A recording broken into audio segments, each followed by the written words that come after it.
Hi everyone, my name is Pan and welcome to another edition of Bluebird Corner, the Cardiff City podcast.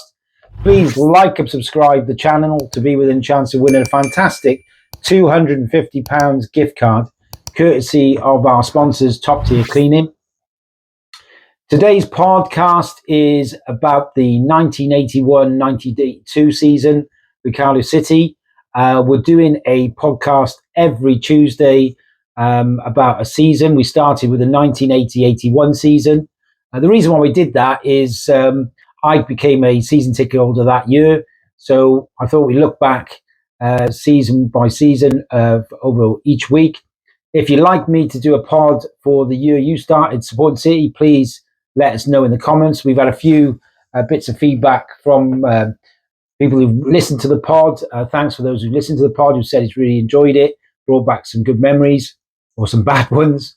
So yeah, we're going to have a look at the 1981-82 season, how we break it down in three parts. We sort of look at the end of the season before and review off-field activity with transfers and boardroom activity and the manager, and then look at the actual squad and go through the season. Not every single game, but we sort of like summarize the season, looking at a lot of games, goal scorers, attendances, where we ended up in the league. So we bring up the league table at the end and see where we end up. So we'll start by looking at where we ended up in the season end in 81.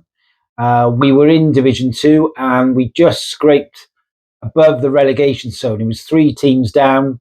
And on the last game of the season, we just survived. I think we actually drew to West Ham, who actually went up that season. And as I said, we just stayed up on goal difference. And I don't think it's happened before, but the two Bristol clubs, City and Rovers, went down together that season. So it wasn't a great season. I remember, I was 11 at the time. I was hoping that the 81-82 season would be better. As for regards to off the field, there was a lot of negativity, really, in terms of the fact that £100,000 had been invested in setting up a rugby league side at Ninian Park called the Cardiff Blue Dragons. A few of the older fans may remember some rugby league games down at Ninian Park. So fans were really annoyed about the money had been redirected to set up a new rugby league team. And on top of that, we found out that our re-election to the football combination, which was like the reserve league in those days, been declined. So a lot of our players who were squad players or fringe players, younger players, that was a great breeding ground and a great opportunity to play against some senior pros from other teams. And the combination league was such that, you could play some big teams in there like Liverpool, Man City, etc. So you were getting good competition. But obviously, not being in that didn't help, the squad players and the younger players. And we also withdrew from the Welsh League. So off-field activity wasn't necessarily great. We went into the season with Richie Morgan, the Cardiff-born defender. He was manager the season before, so he started as our manager. Bobby Woodruff was brought in as one of the coaches. And as regards to signings, well, there wasn't much going on. What I'll do is I'll bring the actual team up. I'm sorry we got a black and white photo of this squad. I looked through old programs. So sorry about the photo, but you can see the names below the players there. I mean, in terms of the 1980-81 season, I brought a squad up and nothing's really changed. So the only real changes were that on that list there was Paul Segru. He came in on loan, played sort of 3 or 4 games for us. And later on in the season, we did bring in some players like Jimmy Mullen, the player who played with Rotherham as a defender. I think they won the 3rd division title the season before. So Jimmy came in during the season. And we also brought in the Bennett brothers. So Gary Bennett came in first from Manchester City, 6'2", central defender, very good in the air on a free transfer. And later his brother Dave Bennett came for £120,000 from Manchester City. And he was a mercurial winger on the right side.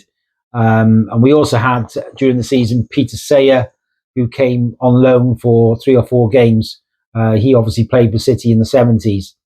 So, there were some changes to the squad or later on in the season. But in terms of how we started, well, the first game was against Oldham away, which we drew 2-2. Goals from Dwyer and Gary Stevens. And then we played Chelsea at home in our first home fixture, with just under 9,000 fans in attendance at Ninian Park. Unfortunately, losing that one 2-1, with Peter's Kitchen scoring our only goal. We then lost our next three league games, league and cup games, before beating Luton at home 3-2. And Luton, before the season, were highly rated to go up.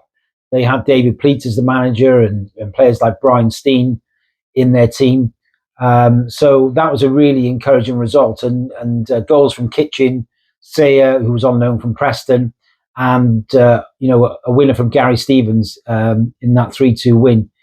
And then we beat Barnsley at home 1-0, but then lost 4-0 at home to Newcastle with Imre Varadi, player you probably know from Sheffield Wednesday. He later went on to have a fantastic career with them.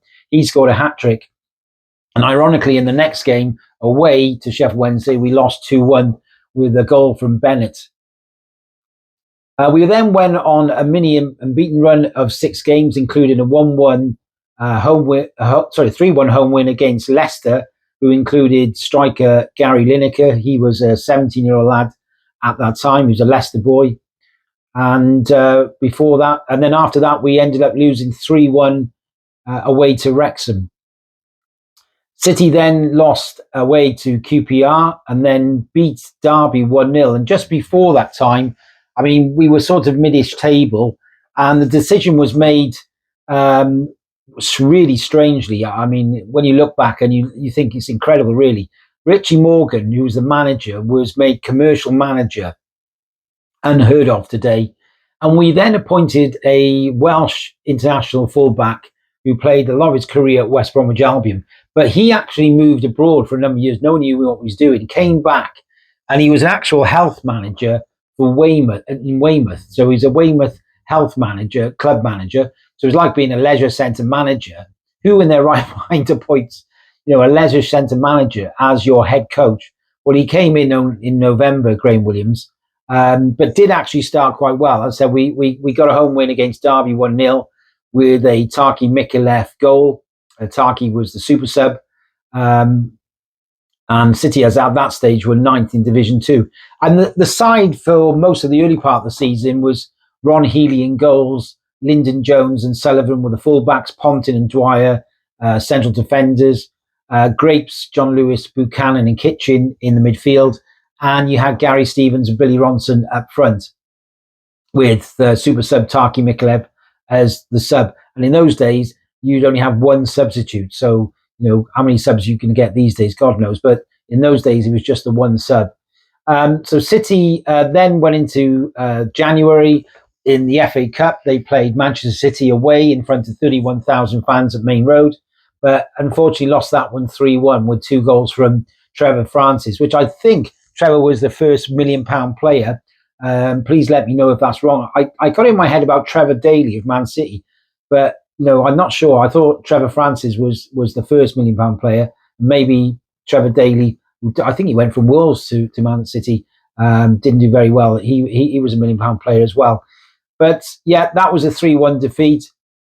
City then lost their next 5 games, including away to Chelsea in front of less than 10,000 fans, believe it or not.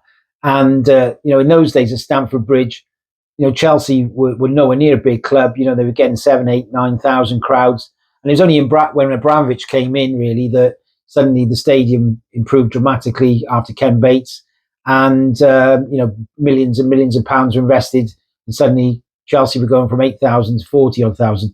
So, yeah, that was disappointing. The poor run then continued, and City took only 1 point from their next 4 games, including a 2-1 defeat at 2-1 defeat at 1-0. Yeah, 2-1 defeat at Palace. City then beat Cambridge in an incredible game in Ninian Park. We were actually 5-0 up at half time. Gary Stevens had scored a hat trick. But in second half, Cambridge incredibly scored 4 goals, so the game ended 5-4, and that was probably the game of the season. After losing to away to Norwich 2-1, City then won their next 2 games, including beating Watford 2-0 at home with goals from Dave Bennett and Tarky. Now, during the period, just before that, City were, I said, on a horrendous run, like I said, a 6-game sort of losing streak. So it was decided in March of '82 to get rid of Graham Williams. He'd been there for 4 or 5 months. How he'd been appointed, God knows. Like I said, he hadn't been in the game for a few years. So it was incredible, really, to bring him as head coach. So we replaced him with Len Ashurst. And Len was a known player for Sunderland in his day, managed Newport County to the quarterfinal of the Cup Winners' Cup in the late 70s, early 80s. So he had a really good reputation as a manager, and we brought him in mid-March. But by that stage, we were sort of really dropping down the table. But we actually ended up going in to, we actually only won one of our next 6 games, a 2-1 win at home to Orient, with Peter Kitchen scoring the winner. So again, exactly like the season before, we went into the last game of the season needing a win really to stay up. And unfortunately, we had Luton as the visitors, and Luton were top of the table, as I said, managed by David Pleat. They streaked into a 3-0 lead with Brian Steen scoring 2 goals. We did get 2 late goals back, but it wasn't enough to keep us up that season. We ended up being relegated to the Division 3 table, or League One in today's money. So that was really, really disappointing. Our biggest crowd of the season was actually at home to Luton, over 10,000 that season. Our worst attendance was against Rotherham at home, which was 3,800. So, fans complain these days about poor crowds, but, we're getting 17, 18, 20,000. I mean, the old days, as I said, getting 3,000 was quite common. And in the late 80s, we would actually get, less than 2,500. So, yeah, really disappointing end to the season. As I said, 3 went down, and, we went down to Division 3. We did 3 managers in that season.